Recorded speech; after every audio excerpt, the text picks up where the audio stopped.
Bonsoir. Merci d'être venu malgré la tempête de neige. Enfin, c'est un peu mieux qu'hier. Donc, on devrait pouvoir rentrer chez soi ce soir.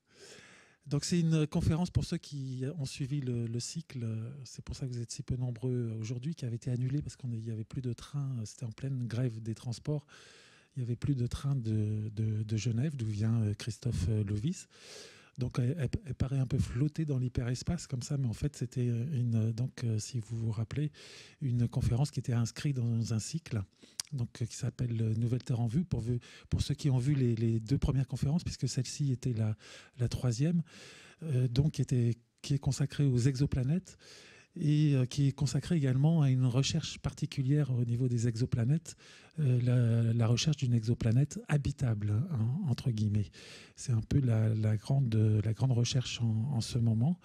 Donc, comme vous le savez, maintenant, une exoplanète, c'est quelque chose de tout à fait banal, puisqu'on en a un peu plus de 500 au catalogue. Et parmi ces exoplanètes, il y a des planètes qui sont gazeuses, il y a aussi des planètes qui sont rocheuses. Et donc, on recherche celles qui pourraient ressembler à la Terre en taille, en masse, et qui éventuellement pourraient se trouver dans une zone de l'étoile qui serait habitable et qui éventuellement pourrait abriter une certaine forme de vie. Et pour ceux qui étaient là lors de la première conférence, c'était une semaine, quelque chose comme ça, 10 jours après l'annonce de la découverte d'une planète qui s'appelait à côté de l'étoile Gliese 581. Et donc, on attend depuis un petit moment cette annonce qui dira qu'on a trouvé une planète qui est analogue à la Terre. Et donc, justement, c'était des scientifiques américains de Hawaï qui annonçaient qu'ils avaient enfin trouvé la super planète qui ressemblait à la Terre. Et quelques jours après, on a commencé à avoir quelques démentis, quelques doutes d'autres astrophysiciens qui disaient peut-être pas, on a quelques doutes. Et puis finalement, Christophe Lovis vous en dira un peu plus, il semble que ce n'est pas tout à fait le cas. Donc, et vous avez vu dernièrement, la NASA a fait d'abord une annonce en disant, ça y est, on a trouvé une forme de vie extraterrestre. C'était libellé d'une façon un peu spéciale. Donc finalement, ce n'était pas une forme de vie extraterrestre, c'était une forme de vie particulière sur Terre que des exobiologistes de la NASA avaient découvert dans un lac salé et qui avait une forme de vie qui a la particularité au lieu d'avoir du phosphore, à la place de l'arsenic. Et puis, vous voyez que ces derniers jours, pour ceux qui suivent un peu l'actualité scientifique, on dit maintenant que finalement, c'est peut-être pas si curieux que ça. On ne sait pas si vraiment cette cellule incorpore de l'arsenic. Et donc, c'est peut-être pas une si grande découverte que la NASA avait bien voulu le dire. Donc, dans ces annonces, il y a des annonces dont les motivations, disons, sont pas tout à fait complètement scientifiques, on va dire. Il peut y avoir un effet de compétition internationale. Donc, c'était le cas, par exemple, pour l'exoplanète Gliese 581. Et pour la NASA, où c'est qu'on est en fin d'année, la NASA a besoin d'argent pour 2011. Donc, il faut faire ces annonces sensationnelles pour essayer de récupérer des budgets au Congrès.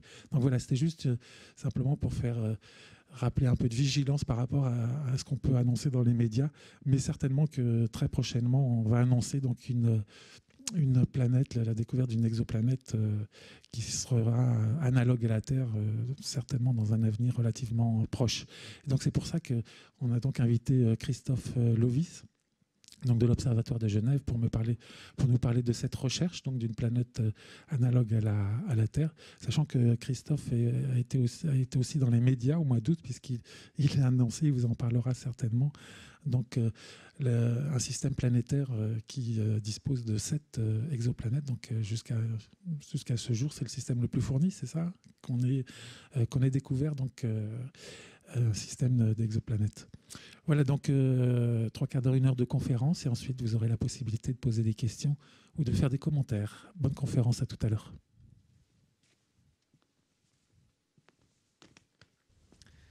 Voilà, bonsoir à tous. Merci d'être venus assister à cette conférence sur la recherche de planètes analogues à la Terre.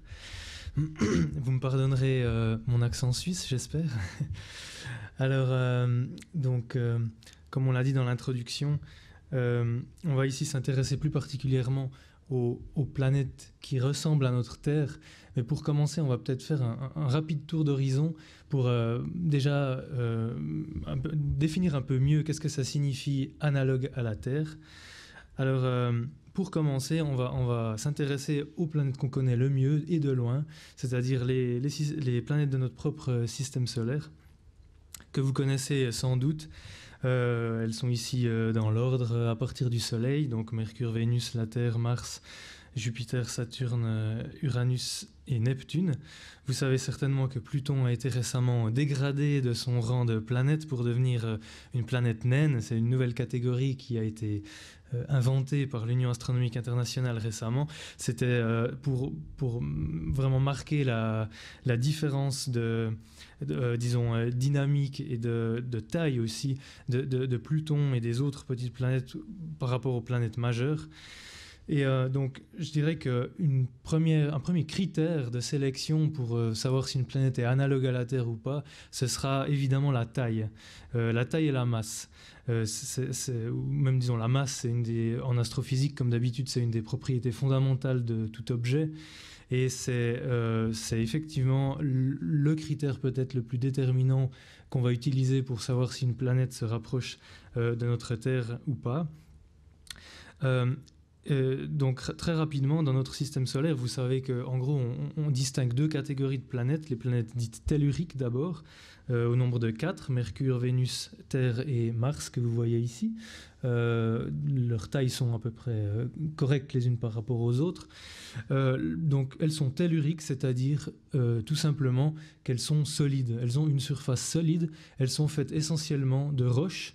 Et donc, si on parle maintenant en termes d'éléments chimiques constitutifs fondamentaux de ces planètes, on aura des éléments lourds, ce que nous, les astrophysiciens, appelons des éléments lourds, c'est-à-dire tout ce qui n'est pas de l'hydrogène et de l'hélium, qu'on a aussi tendance à appeler métaux, même si tout n'est pas métal, mais on va mettre un peu tout dans le même panier. Tout ce qui n'est pas hydrogène et hélium, on va appeler ça éléments lourds ou métaux, et ce sont les éléments constitutifs principaux de ces planètes, en particulier le fer, le silicium, à la base de tout ce qu'on appelle rochers, si on veut.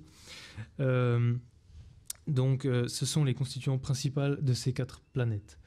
Ensuite, on a bien entendu la catégorie des planètes géantes qui sont très très différentes des planètes telluriques, à la fois en taille, mais bien entendu en composition aussi.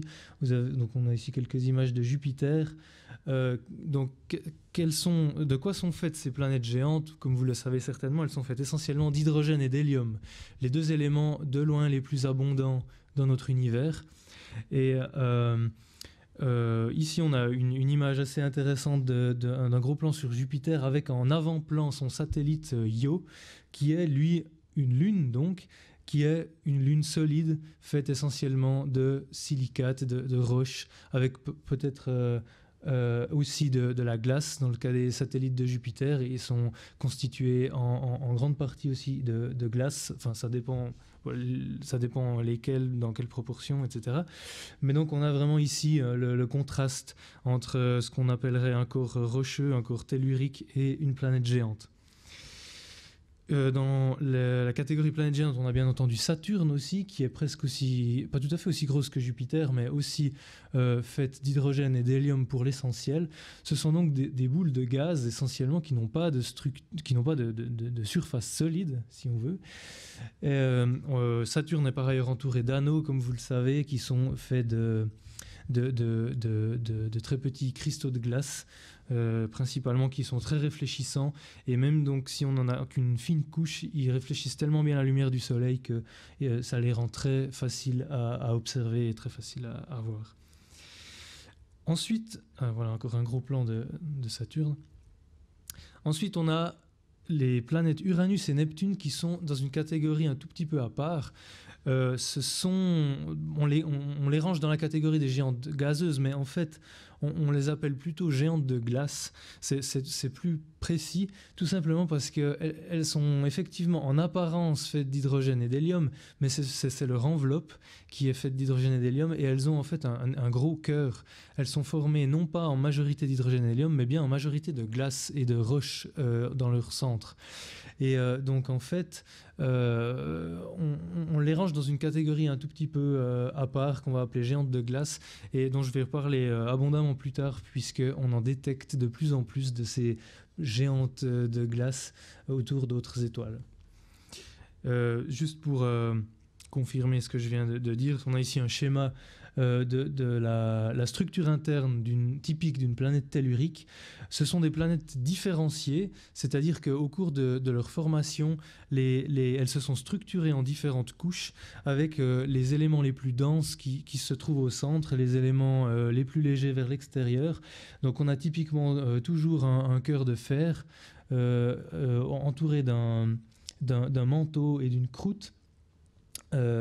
Le manteau et la croûte étant faits de proportions variables d'éléments comme le silicium, l'oxygène, l'aluminium, le fer, le magnésium, etc. Et ici, on a un peu la même chose pour les planètes géantes et les géantes de glace, où on voit que Jupiter et Saturne, comme je le disais avant, sont essentiellement une énorme enveloppe d'hydrogène et d'hélium. Et dans le cas de Uranus et Neptune, on voit que l'enveloppe en volume, elle est relativement grande. On a à l'extérieur une enveloppe d'hydrogène et d'hélium qui paraît grande en volume, mais en masse, elle est en fait pas si grande que ça. Ça fait, sauf erreur de ma part, seulement environ 10% en masse de Uranus et Neptune sont de l'hydrogène et de l'hélium. Donc l'essentiel est de la glace et du rocher. Voilà, maintenant qu'on a fait ce petit aperçu des planètes qu'on connaît bien dans notre système solaire, on va s'attaquer aux planètes extrasolaires dont vous avez entendu déjà parler dans les autres conférences de ce cycle. Je vais essayer de ne pas trop répéter ce que vous savez déjà. Donc, la première question qu'on peut se demander, c'est où les chercher, ces planètes extrasolaires. Alors, évidemment que quand on regarde le ciel, il y a des étoiles partout. Alors, pourquoi chercher autour de l'une plutôt que de l'autre ? Alors, bon, évidemment, on peut chercher des planètes autour d'étoiles individuelles. On peut aussi tout d'abord se demander où et comment elles se forment, ces planètes. Et ça, c'est une question que les astrophysiciens se sont posées déjà depuis longtemps. Et ils ont étudié depuis assez longtemps ces régions de formation stellaire et planétaire. Donc, en fait, régions de formation stellaire, mais maintenant, on sait que les planètes vont se former en même temps que leurs étoiles mères, si on veut, dans un disque de matière, un disque protoplanétaire qui se trouve autour de ces étoiles en formation. Alors ces étoiles en formation, on va les trouver typiquement dans des grands nuages de gaz, dont on voit ici quelques exemples. Ce sont des images bien connues du télescope spatial Hubble, qui montrent ici ce qu'on a surnommé les piliers de la création, pour illustrer le fait que ce sont en fait des pouponnières d'étoiles, c'est des nuages de gaz. Ce qu'il faut bien se rendre compte, c'est l'énormité de ces nuages de gaz, hein. C'est des années-lumière, même des dizaines, des centaines d'années-lumière de diamètre. Et on voit aux extrémités, si on fait vraiment un zoom très, très fort sur ces structures, on peut voir aux extrémités des structures un peu fractales comme ça qui semblent... plus on zoome, plus on a l'impression que ça se découpe en sous-structures. Et si on pouvait zoomer encore plus, on verrait vraiment... On pourrait zoomer jusqu'à des zones de formation d'étoiles individuelles. Et on peut le faire effectivement avec l'amélioration des moyens d'observation. On a ici quelques zooms sur des objets individuels qui sont encore englobés dans un cocon de poussière pour la plupart. Donc souvent on va essayer de les observer en infrarouge, puisque dans ces longueurs d'onde on arrive à percer le mur de poussière plus facilement qu'en lumière visible, pour essayer d'étudier ces étoiles encore très jeunes, encore en train de se former, encore en train de s'effondrer sur elles-mêmes, si vous voulez, et qui commencent à rayonner, disons, par elles-mêmes. On a aussi observé des structures plus avancées, déjà, qu'on appelle donc disques protoplanétaires, qui sont plus sphériques, mais déjà en forme de disque, comme on peut voir ici en bas à gauche, où là on voit en fait des disques vus par la tranche de profil, et on voit ici par exemple la lumière de l'étoile qui arrive à se frayer un chemin juste en bordure de ce disque protoplanétaire qui est très opaque, qu'on voit ici de profil. On a d'autres images de ces disques protoplanétaires ou alors des disques de débris aussi qui sont un peu les restes de la formation planétaire.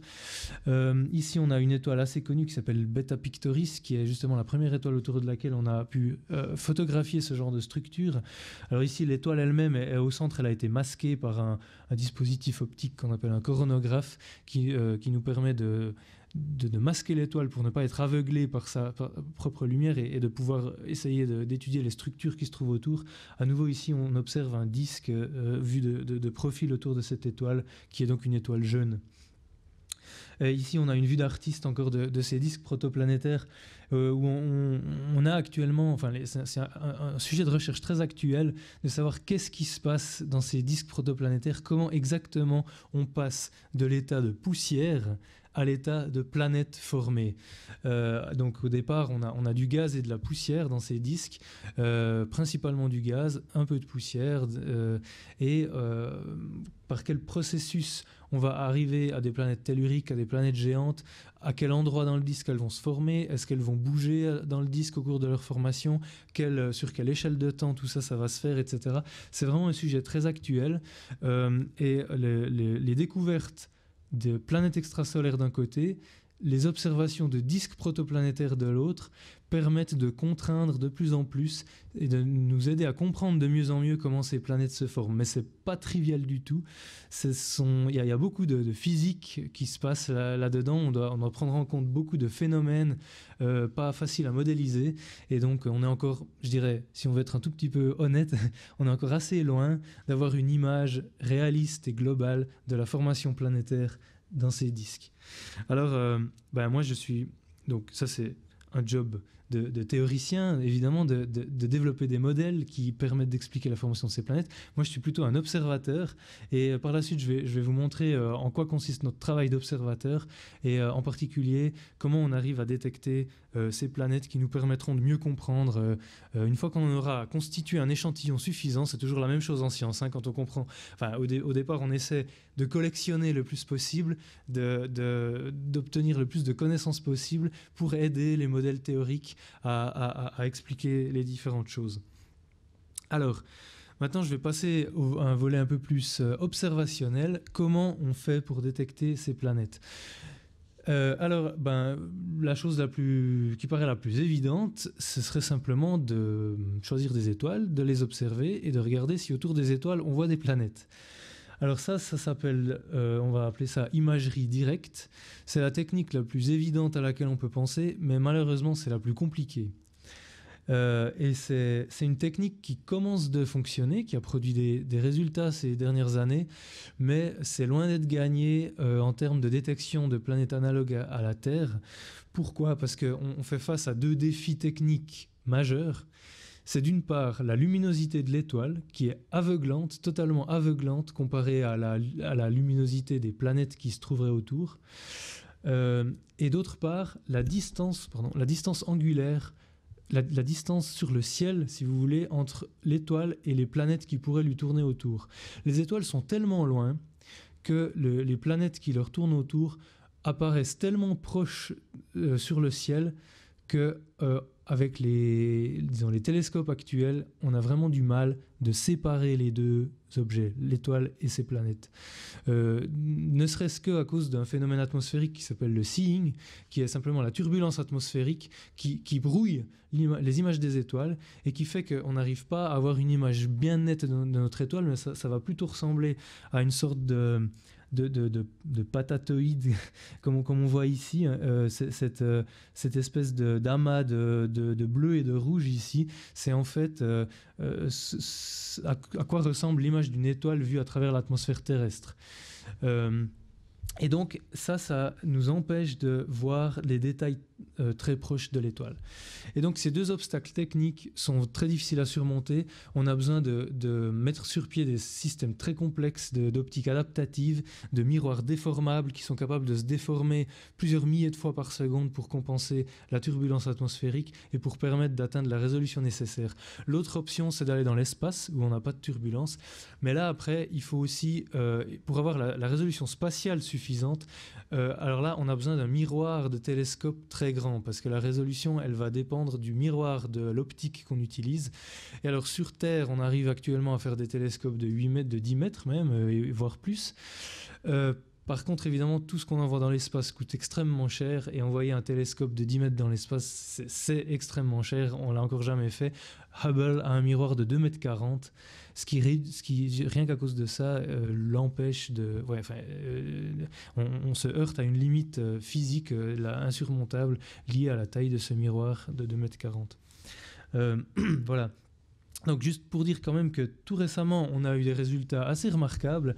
Par exemple, ici à droite, on a la première image d'un système à 3 planètes autour d'une autre étoile. Les 3 planètes sont dénotées B, C et D. Ici, ce sont les tout petits points rouges que vous voyez. Ce qu'il faut juste se rendre compte, c'est que là, on est en présence de très gros Jupiters qui orbitent très loin de leur étoile. Vous avez l'échelle en bas à droite de l'image où on voit que le trait blanc ici montre 20 unités astronomiques, c'est-à-dire 20 fois la distance Soleil-Terre. Et vous voyez que ces planètes sont situées donc facilement à 40-50 unités astronomiques de leur étoile. Et en plus, pour qu'on puisse les détecter comme ça, on pense qu'elles ont des masses très grandes, de l'ordre de plusieurs fois la masse de Jupiter. Donc oui, on y arrive, mais on est vraiment dans le domaine des planètes très massives, très lointaines. Donc là, on n'est encore pas du tout à la détection d'une Terre. Mais ma foi, c'est comme ça. Si on pense il faut voir les choses plutôt positivement. Les progrès techniques dans ce domaine sont remarquables sur les 10 dernières années. Et ça va continuer. Alors, nous, à l'Observatoire de Genève, on est spécialisé dans une autre technique, qui est une technique indirecte de détection qui s'appelle la technique des vitesses radiales. Elle est illustrée ici. En fait, il s'agit de détecter, non pas la planète directement, mais de détecter les mouvements de l'étoile liés au fait que des planètes sont en orbite autour de cette étoile. Donc, à cause de la force de gravitation, non seulement les planètes vont être contraintes d'orbiter autour de leur étoile, mais l'étoile aussi a un petit mouvement imprimé par les planètes qui lui tournent autour du centre de masse du système. Et c'est ce qui est illustré donc ici par exemple, où on voit l'étoile tourner autour du centre de masse. Et ça, c'est une vue depuis le dessus. Ici, on a une vue de profil, si on veut. Et ici, on a une vue spectroscopique. Les mouvements de l'étoile se traduisent dans le spectre d'une étoile par des décalages vers le bleu et vers le rouge des raies d'absorption de l'étoile. C'est ce qu'on appelle l'effet Doppler. C'est le même effet bien connu de la sirène d'ambulance qui s'approche ou qui s'éloigne. Ça marche aussi pour la lumière. Et en prenant des spectres de ces étoiles à très haute résolution, très haute précision, on est capable de mesurer des mouvements des étoiles de l'ordre du mètre par seconde. C'est-à-dire à peu près la vitesse d'un homme qui marche. Donc on est capable de dire si une étoile entière, si on veut, si une étoile toute entière bouge vers nous ou s'éloigne de nous à la vitesse d'un homme qui marche, avec les instruments qu'on a actuellement. Et ça nous permet de détecter indirectement des planètes extrasolaires. Comme les techniques les plus évidentes d'imagerie directe ont tous ces obstacles, on se rabat sur les techniques les plus accessible, et la technique des vitesses radiales s'est révélée être la technique la plus vite qu'on a réussi à optimiser le plus rapidement et qui nous a permis de découvrir les premières planètes extrasolaires. Une autre technique très très répandue actuellement et très très utile, c'est la technique des transits. Alors là, on compte sur un alignement géométrique favorable qui nous permet de voir la planète passer devant son étoile. C'est ce qui est illustré ici, où on voit qu'une fois par période orbitale, la planète va occulter une partie du disque de son étoile et provoquer dans la courbe de lumière de cette étoile une éclipse, si on veut. C'est pas une éclipse complète, évidemment, c'est plutôt une très faible diminution de la luminosité de l'étoile. Juste pour vous donner une idée, si c'est un Jupiter qui passe devant le Soleil, ça va nous faire une diminution de la luminosité de l'étoile d'environ 1%. Alors, détecter une diminution de lumière d'1%, c'est quelque chose qui est faisable, même avec des instruments d'amateurs, je dirais, avec des petits télescopes, pour autant qu'on fasse les choses soigneusement et que les conditions soient favorables, on arrive à détecter ça, même avec des petits télescopes, depuis le sol. Alors c'est une technique qui s'est bien développée ces dernières années. Elle a un grand avantage, c'est qu'elle permet de mesurer la taille de la planète. Puisque en fait la profondeur ici de l'éclipse sera proportionnelle à la taille de la planète par rapport à la taille de l'étoile.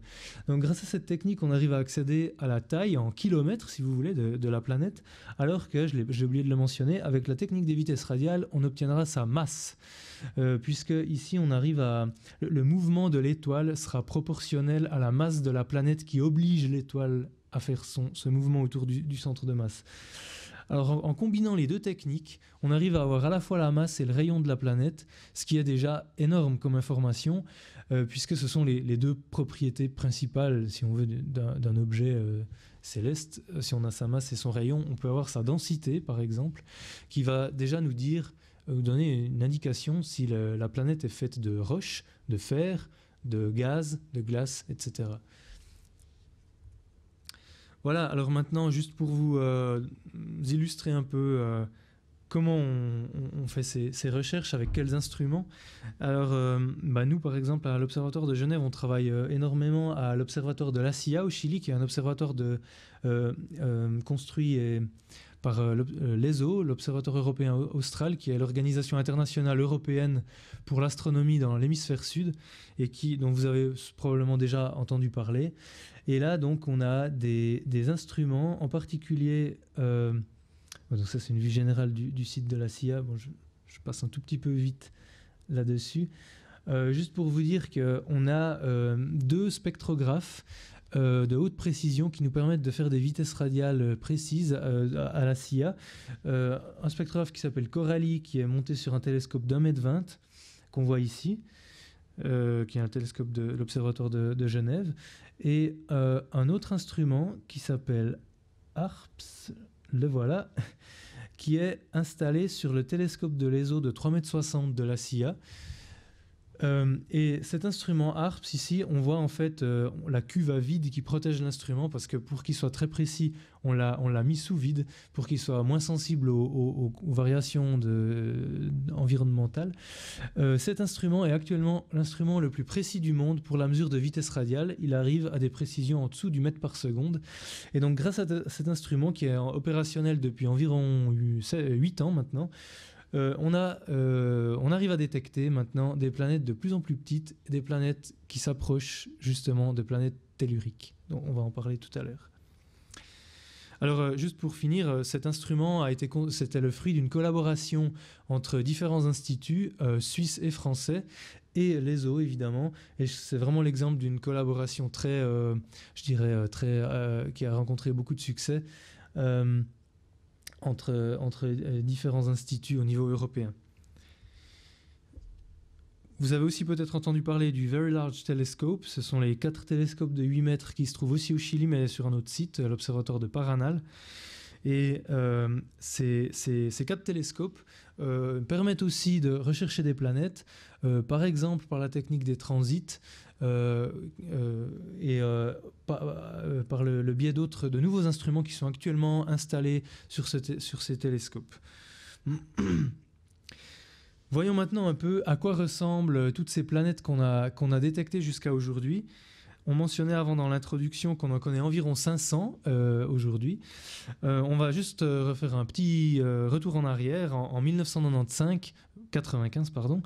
Donc c'était la découverte de la première planète extrasolaire autour de l'étoile 51 Pégase par Michel Mayor et Didier Queloz par la technique des vitesses radiales. Vous voyez ici en bas à gauche vraiment les observations elles-mêmes, c'est-à-dire une courbe de vitesse radiale où on a en fonction du temps les mesures de vitesse, et vous voyez que ça fait une courbe sinusoïdale qui sont la signature en fait de la présence d'une planète autour de cette étoile. Et là c'était une très grande surprise, première planète, première surprise on pourrait dire, vu que c'était quelque chose à quoi on ne s'attendait pas du tout. On a ici ce qu'on appelle un Jupiter chaud. On a une planète qui tourne autour de son étoile en 4 jours avec une masse de environ la moitié de Jupiter. Donc on a probablement une géante gazeuse qui tourne en 4 jours. Quelque chose dont personne ne se doutait. Et c'est juste pour illustrer en fait que depuis le début, on a sans arrêt eu des surprises dans toute cette histoire. On n'a presque jamais trouvé ce qu'on cherchait et on a toujours trouvé ce qu'on ne cherchait pas jusqu'à présent. Et en particulier, mais c'est pas une critique vis-à-vis d'eux, mais les prédictions théoriques se sont presque toujours avérées fausses. Souvent, je dirais en grande partie aussi, probablement parce que le seul exemple qu'on a à disposition, c'est notre système solaire. Et ce n'est qu'un échantillon de ce que la nature est capable de créer. Mais comme nous, les êtres humains, on a un petit peu tendance à manquer d'imagination quand on n'a qu'un seul exemple sous les yeux, ça se reflète aussi dans les modèles et les prédictions théoriques et ce que les gens s'attendent à trouver. Et donc, ça, c'est typiquement un genre de planète que personne n'avait pensé possible. Tout simplement déjà parce qu'on ne sait pas comment cette planète a pu arriver là. C'est impossible de former une planète comme celle-ci à cet endroit-là. Le disque protoplanétaire qui entoure les étoiles quand elles sont jeunes ne contient tout simplement pas assez de matière à cet endroit-là aussi proche de l'étoile pour former une planète aussi grosse que Jupiter. Donc il a fallu invoquer toutes sortes de nouvelles théories pour expliquer ça, par exemple de la migration, c'est-à-dire qu'on imagine que ces planètes se forment beaucoup plus loin, à plusieurs unités astronomiques de leur étoile, et qu'elles migrent peu à peu vers les régions internes pendant que le disque est encore présent, et jusqu'à s'arrêter tout proche de la surface de leur étoile. Voilà, donc comme je disais tout à l'heure, on en est environ à 500. Aujourd'hui, j'ai juste mis ici un site internet qui répertorie au fur et à mesure ces découvertes de planètes et qui en est actuellement à 506. Vous pouvez découvrir tous les systèmes ici aussi, par quels moyens ils ont été découverts, par quelle technique, par qui, à quel moment, etc. Donc c'est une mine d'informations si vous vous intéressez plus en détail à tous ces systèmes de planètes extrasolaires. Alors, on va juste essayer d'entrer... je vais juste vous montrer quelques exemples des derniers développements de ces dernières années qui nous montrent maintenant qu'on est en train de détecter des planètes, plus seulement des géantes gazeuses, mais aussi des planètes comme Neptune, voire des planètes telluriques. Ici, c'est juste un exemple. C'était le premier système planétaire qui contenait justement des planètes comme Neptune, qui a été découvert en 2006 par notre groupe à l'Observatoire de Genève. Je vous ai juste mis ici les courbes de vitesse radiale de découverte. Alors ça, je ne vais pas rentrer dans les détails, mais on voit que ce sont des amplitudes de vitesse radiale de quelques mètres par seconde, ce qui montre bien la nécessité d'avoir un instrument suffisamment précis. Et là, on avait 3 Neptunes, on va dire, qui tournent autour de leur étoile en 9 jours, 32 jours et 197 jours, avec des masses de l'ordre de 10 fois la masse de la Terre, 12 fois la masse de la Terre et 18 fois la masse de la Terre. Juste pour référence, Neptune a fait 14 fois la masse de la Terre, donc vous voyez qu'on est vraiment dans la catégorie des géantes de glace comme Neptune. En termes de période orbitale, elles sont relativement proches de leur étoile. C'est normal qu'on commence par trouver ça, parce que c'est les plus faciles à trouver. La technique des vitesses radiales, comme les autres techniques, trouve d'abord les objets les plus faciles. Les objets les plus faciles, c'est ceux qui sont les plus massifs et ceux qui sont les plus proches. Et donc c'est pour ça qu'on commence par trouver des Neptunes proches avant de trouver des Neptunes un peu plus loin. Et donc on a ici un système de 3 planètes comme ça. C'est un système très intéressant parce que cette étoile était déjà connue par exemple pour posséder un disque de débris à environ 1 unité astronomique. Quand je dis disque de débris, il faut s'imaginer quelque chose qui ressemble à la ceinture d'astéroïdes qu'on a dans notre système solaire. Alors on commence à avoir une certaine variété. Non seulement on a des planètes, non seulement on a des petites planètes, en plus on a une ceinture d'astéroïdes probablement, qui nous permet d'imaginer comment ce système a pu se former, comment ça se fait que cette ceinture d'astéroïdes se trouve à cet endroit-là, est-ce que les planètes jouent un rôle dans la forme de cette ceinture d'astéroïdes, etc. Voilà, ça c'était une vue d'artiste de ce système un peu sombre malheureusement. Une autre manière de donner un aperçu un peu de la situation actuelle, c'est ici une figure qui nous montre les systèmes connus actuellement qui possèdent au moins 3 planètes. On connaît 500 planètes, comme je disais avant. La plupart sont encore des planètes seules, c'est-à-dire des planètes autour d'une étoile, mais des planètes qui sont seules autour de cette étoile, en tout cas pour l'instant. Mais ça ne veut pas dire qu'elles sont seules, c'est simplement que nos techniques d'observation n'ont pas encore permis de trouver les autres planètes probablement. Ici, je montre les systèmes qui ont au moins 3 planètes découvertes. Et bon, la taille des symboles est environ proportionnelle à la masse de ces planètes. Donc plus le symbole est gros, plus on aura une grosse planète. Ici, on a les noms des étoiles. Bon, vous savez que les noms des étoiles, c'est pas très très poétique. En général, ce sont juste des numéros de catalogue. C'est comme ça. Et ici, en abscisse, on a le demi-grand axe sur une échelle logarithmique. Donc la distance orbitale de ces planètes. Alors, je ne vais pas entrer trop dans les détails, mais je vous ai montré avant ce système de 3 Neptune qui se trouve ici, par exemple. Comme référence, on peut voir le système solaire qui se trouve ici. En tout cas, jusqu'à Saturne, j'ai pas été plus loin, parce que l'échelle s'arrête à 10 unités astronomiques. Mais on a ici Mercure, Vénus, la Terre, Mars, Jupiter et Saturne. Ça, c'est comme point de comparaison. On voit par exemple que beaucoup de systèmes connus actuellement possèdent des planètes plus proches de leur étoile que dans notre système solaire. Dans notre système solaire, la planète Mercure, qui pourtant est déjà relativement proche, est en fait pas si proche que ça comparé à ce qu'on voit dans d'autres systèmes. À nouveau, on est un peu biaisé par nos techniques d'observation vu qu'on va facilement trouver les planètes proches et pas facilement les planètes plus lointaines. C'est aussi pour ça que je me suis arrêté à 10 unités astronomiques, tout simplement parce qu'on n'a pas encore trouvé de planète extrasolaire plus loin que ça, parce qu'on commence à avoir des problèmes de détectabilité, les amplitudes en vitesse deviennent petites, et aussi les périodes orbitales deviennent longues. À 10 unités astronomiques, les planètes tournent environ en 30 ans autour d'une étoile de type solaire. Et donc, il faut des observations sur quelque chose qui s'approche de 30 ans pour pouvoir être à peu près sûr qu'on a trouvé une planète. Alors, comme on a un peu commencé toutes ces recherches de planètes autour de 1990-1995, on n'y est pas encore, tout simplement. Et juste pour terminer, c'est vrai que dans le courant de l'été, on a annoncé le système qui est actuellement le système le plus peuplé connu. C'est autour de l'étoile HD 10-180, si je retrouve mon pointeur, là voilà. Alors, on pense qu'il y a 7 planètes autour de cette étoile.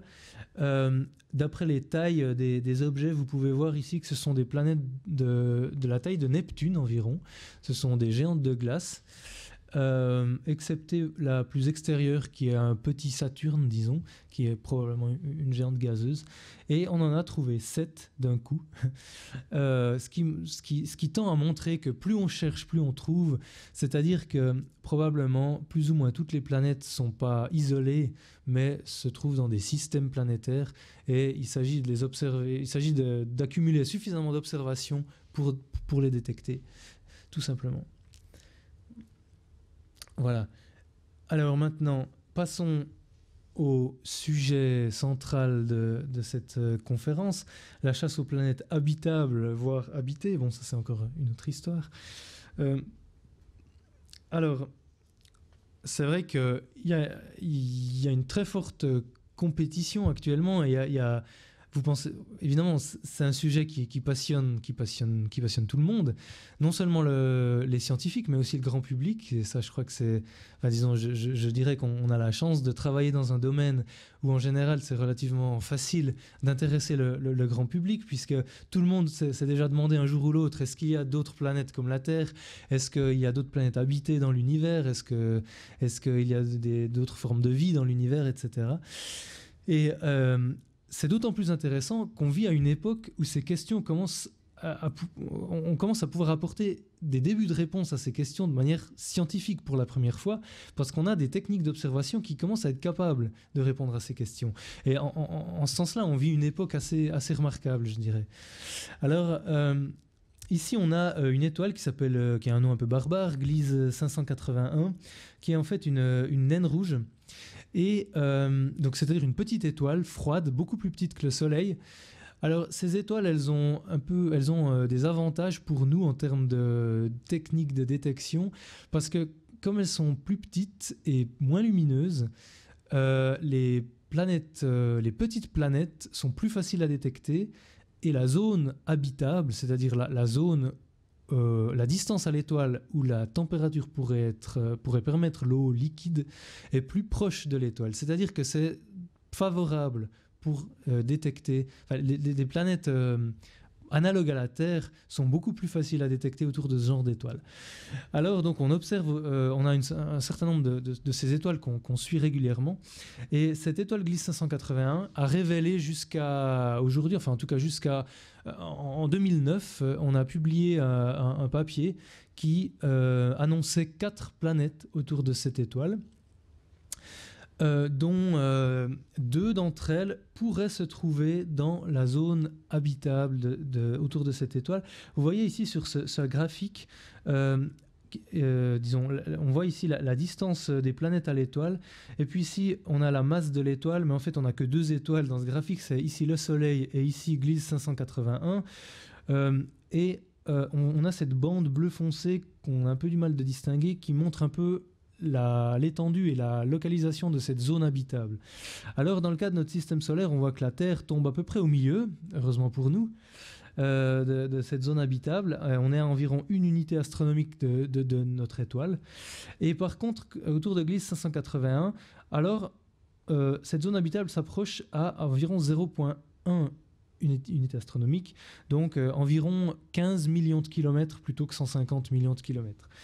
Et là, on a trouvé donc 4 planètes, comme je disais, dont les 2 dernières sont juste aux extrémités, situées un peu sur le bord intérieur et extérieur de cette zone habitable, et elles ont des masses de l'ordre de, je ne me souviens plus exactement, mais entre 5 et 10 masses terrestres, qui pourraient laisser penser qu'elles sont peut-être analogues à la Terre. Bien que pour l'instant, on n'ait que des masses. On n'a pas de rayons, donc on n'a pas d'estimation de densité. Et donc, en fait, si on veut être tout à fait honnête, on n'en sait rien du tout, si elles sont analogues à la Terre ou pas. On sait juste qu'elles ont des masses entre 5 et 10 masses terrestres, et que les modèles prédisent que pour ce genre de masse, on a très probablement surtout des éléments lourds, c'est-à-dire surtout des roches, peut-être de la glace, mais certainement pas une grande enveloppe d'hydrogène et d'hélium, tout simplement parce que la masse est trop petite pour pouvoir retenir une enveloppe d'hydrogène qui s'évaporerait assez rapidement quand on a des masses aussi petites. Donc voilà, c'est juste pour dire qu'on s'enthousiasme très vite dans ce domaine, mais il faut juste garder un tout petit peu les pieds sur terre et toujours se souvenir que malheureusement, nos moyens d'observation actuels sont toujours malheureusement limités et ne nous permettent pas d'avoir encore une caractérisation très poussée de ces planètes. Alors ça, c'était la situation en 2009. Et comme on l'a dit dans l'introduction, il y a eu des développements récents pour cet objet-là, donc je vais peut-être passer 2 minutes pour les expliquer. Effectivement, il y a un groupe concurrent américain qui suivait aussi cette étoile avec leur télescope situé à Hawaï et leur spectrographe. Et en combinant leurs données avec les données qu'on avait publiées en 2009, ils ont refait l'analyse et grâce aux nouvelles données, ils pensaient avoir trouvé 2 planètes supplémentaires dans ce système. Une planète qui se trouve, devinez où, exactement au milieu ici, donc avec une période orbitale d'environ 35 jours, je crois, ce qui la place grosso modo au milieu de cette zone habitable, et une autre planète un peu plus loin à l'extérieur. Alors évidemment, c'était un petit peu bingo pour eux, si on peut dire. Ils se sont étalés dans les médias, comme vous avez certainement pu le voir. Il faut aussi dire, alors d'une part, qu'ils ne sont pas, disons, gênés d'alerter les médias sur cette découverte. Il faut aussi dire que les médias, à tort ou à raison, s'emballent assez rapidement pour ce genre de nouvelles. Mais ce qui est plutôt bien pour nous, vu que ça nous fait, disons, ça rend nos travaux facilement visibles et accessibles au grand public. Maintenant, c'est clair qu'on a tendance à des fois on a tendance à perdre un petit peu à ne pas savoir raison garder, disons. Et là, alors, nous, on a tout de suite, suite à ça, on a tout de suite regardé ce qu'on avait dans nos données. Et parce qu'on avait continué aussi d'observer cet objet. Entre-temps, entre 2009 et aujourd'hui, on a réussi à accumuler 50% de points en plus, 50% de points de mesure. Et tout d'abord, on a regardé uniquement nos données. Et malheureusement, on n'arrive pas à confirmer cette découverte. C'est-à-dire que dans nos données, on ne voit pas ces 2 planètes supplémentaires. On a toujours nos 4 planètes annoncées en 2009. Celles-là, elles n'ont pas bougé, elles sont toujours là. Par contre, on ne voit pas de signal supplémentaire. Et ce qui nous paraît étrange, c'est, disons, le niveau de confiance annoncé par le groupe américain. C'est-à-dire qu'il prétendait avoir découvert ces planètes supplémentaires avec un niveau de confiance acceptable. C'est-à-dire, quand on fait ces découvertes, on va toujours dire, voilà, on est à peu près sûr, on est très sûr, on est absolument certain de notre découverte. On va essayer de quantifier le degré de certitude du signal qu'on voit dans les données. Et eux, comme ils présentent les choses dans le papier, comme ils ont présenté aussi les choses à la presse, c'est que cette planète est là, point final. Donc le degré de certitude s'approchait de 100%. Et là, c'est là qu'on n'arrive pas à suivre. Nous on la voit. Non seulement on la voit pas, mais en plus on comprend pas comment on peut être si sûr de soi-même, enfin, dans le sens qu'ils ont probablement sous-estimé un peu leur niveau de bruit, si vous voulez, le niveau de bruit dans les mesures. Voilà. Donc bon, ceci dit, c'est quelque chose qui fait partie du processus scientifique finalement, hein, c'est comme ça que ça fonctionne. On fait des découvertes, l'idée c'est que d'autres puissent les tester, les confirmer ou les infirmer, et c'est ça qui fait avancer la science. Donc je crois que finalement c'est un peu comme ça qu'il faut le voir aussi. C'est clair qu'il y a de la compétition, on veut être les premiers, et ma foi, quand on pousse un petit peu trop, il y a le risque aussi de faire une erreur. Je pense que ça leur est arrivé, ça peut aussi un jour nous arriver à nous, bien entendu. Il faut toujours rester sur ses gardes, surtout quand on recherche des signaux de plus en plus petits et de plus en plus proches de la limite des performances des instruments. Voilà donc pour Gliese 581. Alors, je vais peut-être juste passer un peu rapidement sur la suite. Juste quand même ici, on a, juste pour vous montrer, si on arrive à mesurer la masse et le rayon d'une planète, alors on peut accéder à sa densité et on peut comparer ça à des modèles planétaires. Et on voit ici différents types de modèles en fonction de la masse et du rayon de ces planètes. On ne va pas tellement s'intéresser à ce qui se passe pour les géantes gazeuses, parce que on va plutôt se focaliser sur les petites planètes, par exemple celle de notre système solaire. Vous voyez qu'elle se place. Alors les lignes continues ici nous montrent différents modèles. Alors on a des lignes un peu plus foncées qui nous montrent à quoi ressemble une planète qui serait faite à 100% de fer, pour autant que ça existe évidemment, une planète qui serait faite à 100% de roche, et une planète qui serait faite à 100% de glace. Alors ce qui est déjà intéressant, c'est que Uranus et Neptune se placent pas très loin de cette ligne de pure glace. En fait, elles se placent un peu juste en dessus. Juste en dessus, ça veut dire quoi ? Ça veut dire qu'elles ont un rayon juste un peu trop grand pour être faites uniquement de glace. Et effectivement, c'est pas étonnant vu qu'elles ont une enveloppe d'hydrogène et d'hélium. Et dès qu'on met une enveloppe d'hydrogène et d'hélium, ça agrandit tout de suite le rayon et voilà, on quitte cette ligne ici de glace pure. La Terre et Vénus se trouvent ici. Elles sont proches de la ligne pure roche, puisque c'est effectivement les constituants principaux de la Terre. Mais comme on a quand même un noyau de fer, alors on sera juste un peu en dessous de cette ligne, c'est-à-dire qu'on a une densité moyenne qui est quand même un peu plus grande que si on n'avait que de la roche. Et on s'approche un tout petit peu de la ligne pure fer.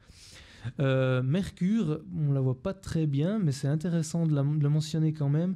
Elle est encore plus proche de cette ligne fer pur parce qu'elle a un énorme noyau de fer, Mercure. Donc pourquoi pas, on ne sait pas on ne sait pas ce qu'on va trouver à ce stade, donc il faut garder l'esprit ouvert. Donc on peut tout imaginer, a priori, toutes sortes de compositions entre le fer pur et la glace pure, voire même encore une enveloppe d'hydrogène, ce qui pourrait donner des masses et des rayons très variés pour ces planètes de petite masse. Alors, comment on a fait ces dernières années pour trouver ces planètes de petite masse? On en a trouvé beaucoup par vitesse radiale, comme je vous disais avant. Maintenant, il y a aussi deux missions spatiales qui ont aidé beaucoup et qui vont encore aider beaucoup. Ce sont les satellites COROT et Kepler, dont vous avez peut-être entendu parler. COROT était une mission franco-européenne dont le but est de observer des centaines de milliers d'étoiles en photométrie pour détecter des transits.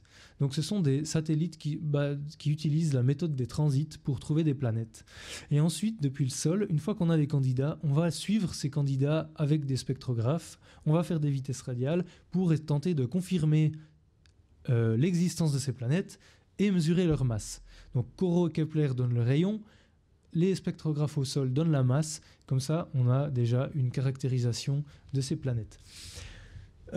Kepler en particulier a déjà commencé de publier des résultats, il a été lancé en 2009 et va continuer de publier des résultats et je pense que probablement va révolutionner encore nos connaissances en matière de petites planètes parce qu'il a déjà annoncé environ 700 candidats de planètes avec des rayons de l'ordre de 1 à 2 fois le rayon de la Terre.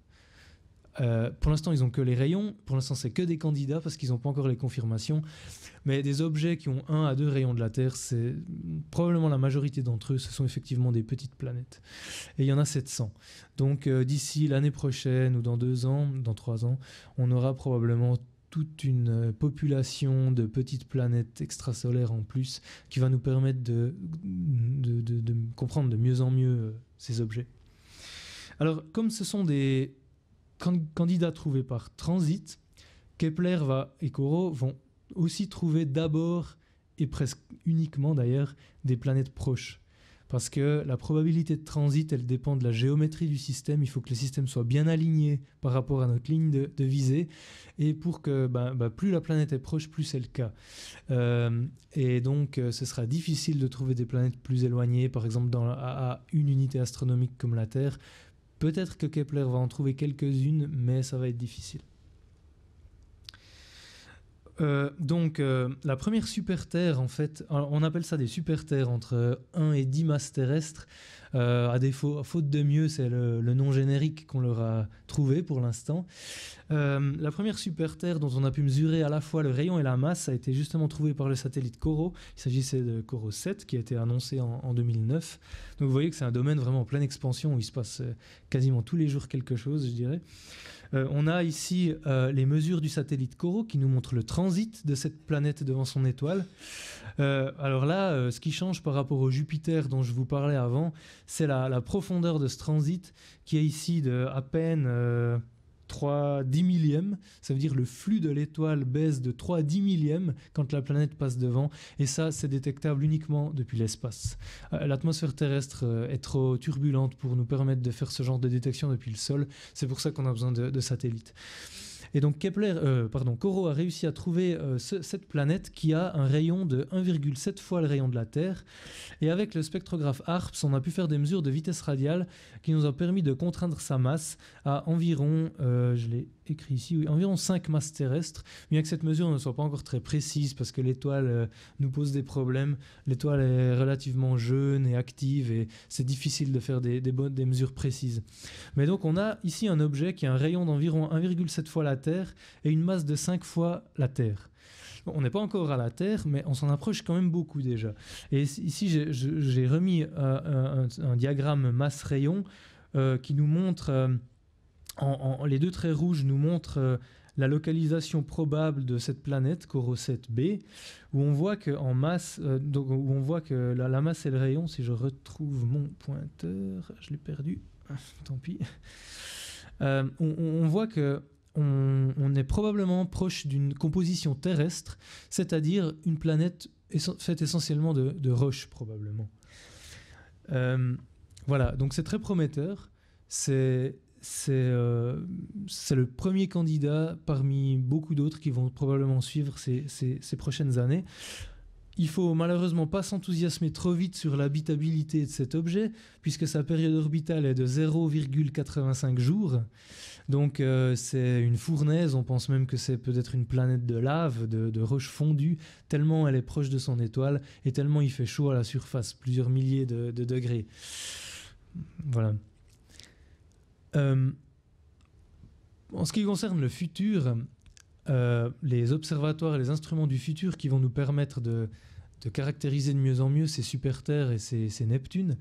Alors on a le James Webb Space Telescope qui est le successeur de Hubble qui va décoller normalement en 2014, qui est actuellement en phase de préparation et d'intégration, qui est une mission donc de la NASA en partenariat avec l'ESA, l'Agence spatiale européenne.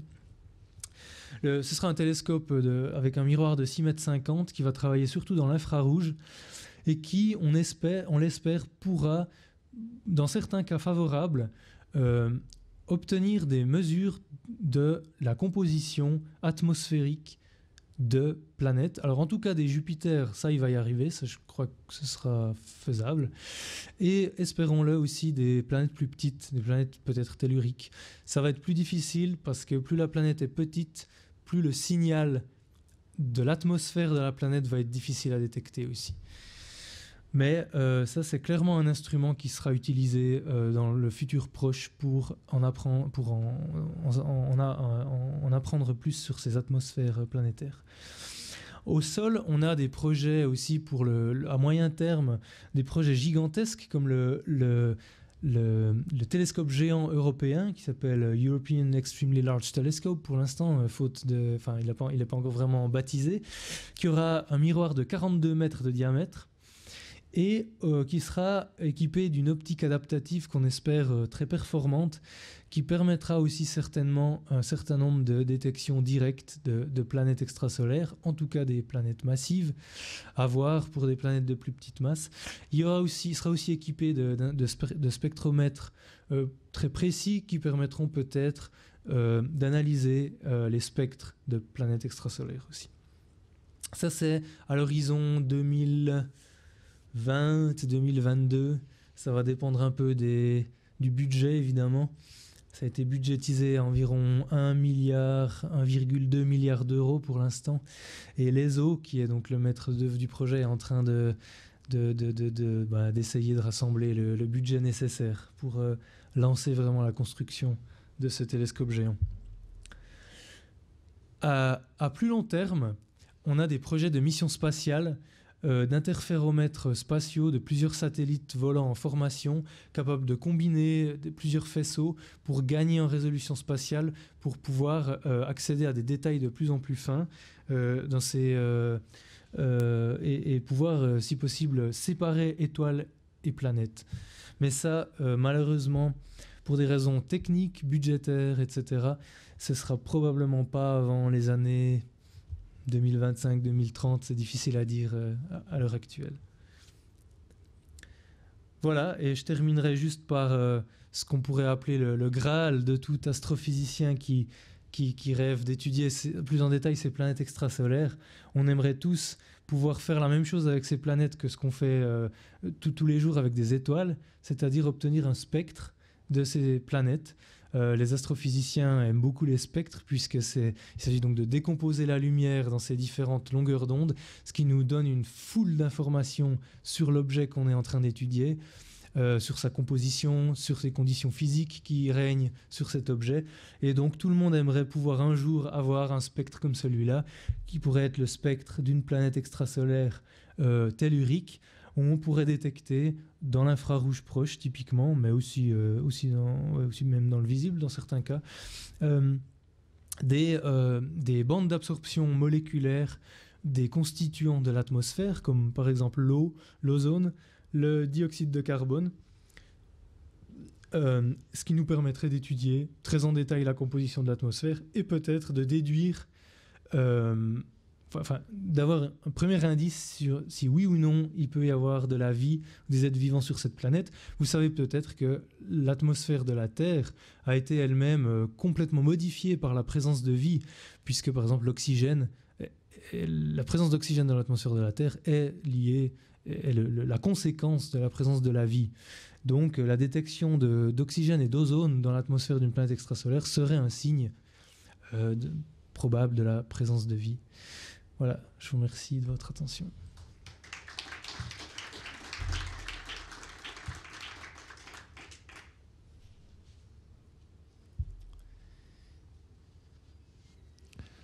Le micro est à vous.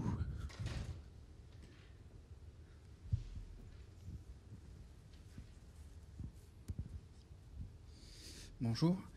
Vous avez dit vous-même que vous ne trouviez pas toujours ce que vous cherchiez.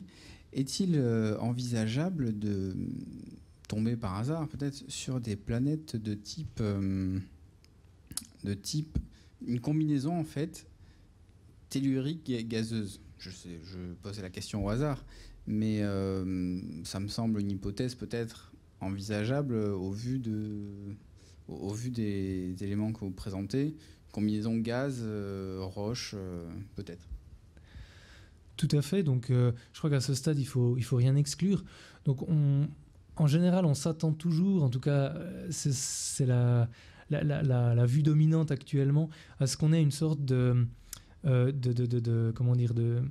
couche, de structure en pelure d'oignon, si vous voulez, avec des roches, des glaces et du gaz. Éventuellement, pas forcément, mais éventuellement. Tout ça parce que c'est la composition, ça reflète la composition du disque protoplanétaire à partir duquel se forment les planètes. Donc, si votre question c'était de savoir est-ce qu'on pourrait avoir une planète avec des roches, du gaz, mais pas de glace, alors moi je dirais à ce stade on ne peut pas l'exclure. On s'attend quand même à ce qu'il y ait aussi de la glace parce que pour qu'une planète grandisse suffisamment pour avoir du gaz et le garder, avoir de l'hydrogène et avoir une gravité suffisante pour garder l'hydrogène, il faut qu'elle ait un cœur suffisamment massif, autour de 10 masses terrestres, en tout cas c'est ce qu'on pense. Et avoir un cœur de 10 masses terrestres de roche uniquement, ça paraît un peu difficile.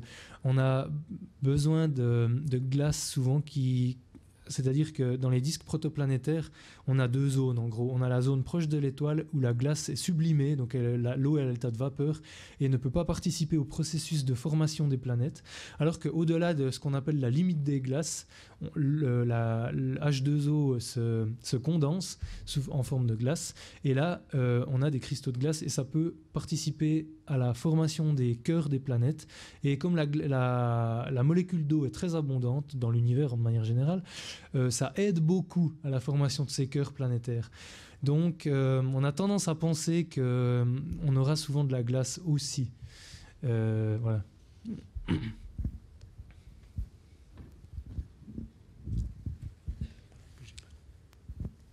Bonsoir.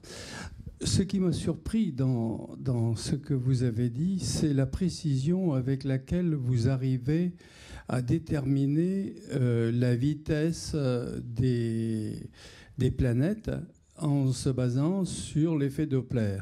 Alors, qui dit l'effet Doppler dit spectroscopie. Et quel est le type de spectroscopie que vous utilisez? Dans quel domaine de longueur d'onde? Avec quel type de matériel? C'est-à-dire avec quel spectromètre vous pouvez arriver à avoir une finesse, une précision telle que vous puissiez arriver à avoir des variations de vitesse de quelques mètres par seconde par rapport à la vitesse de la lumière. C'est extraordinaire, ça m'effare, quoi. Alors, effectivement, je ne vous cache pas que c'est tout un art d'arriver à une précision comme ça.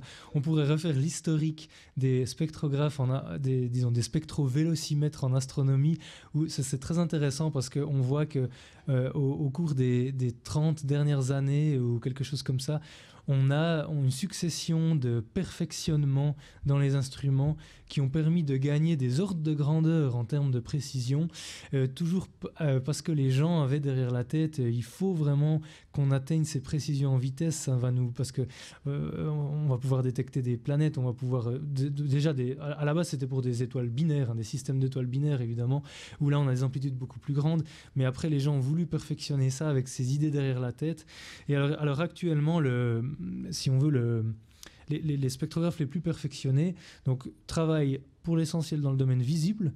Donc si je prends comme exemple HARPS, qui est le spectro actuellement le plus précis, il couvre tout le domaine visible à une résolution spectrale de 110 000, c'est-à-dire que, si vous voulez, l'élément de résolution spectrale sera, si je parle en termes de vitesse, c'est de l'ordre de 3 km par seconde. C'est-à-dire que si vous observez une raie spectrale infiniment étroite, le spectromètre va vous donner une largeur de cette raie de 3 km par seconde, ce qui donne un peu la résolution en vitesse. Alors le problème, c'est que c'est encore 1000 fois trop grand par rapport à ce qu'on veut.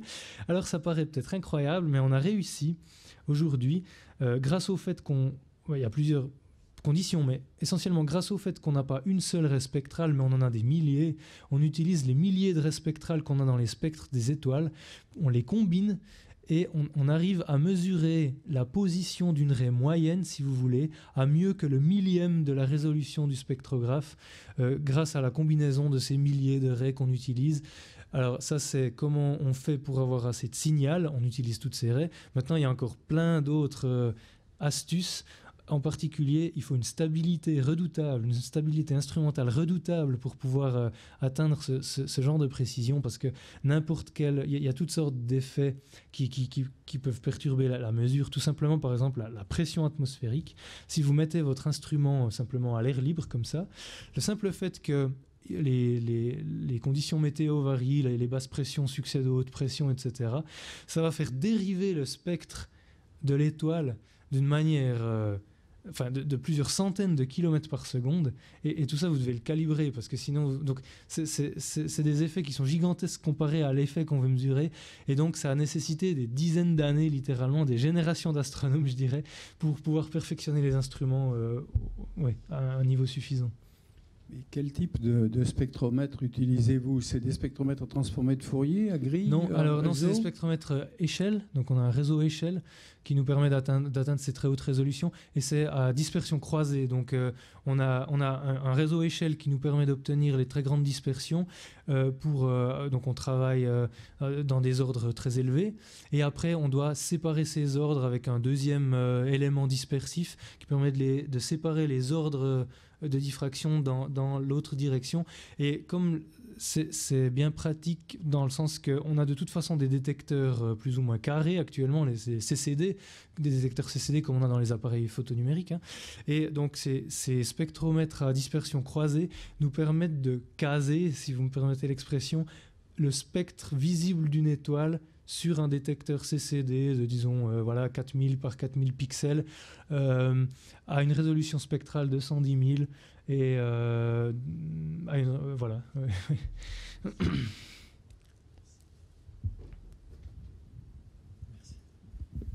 Une autre question?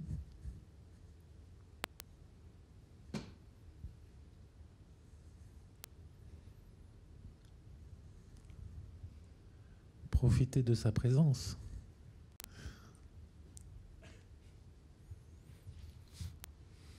Bon, écoutez, je pense qu'on peut l'applaudir encore une fois.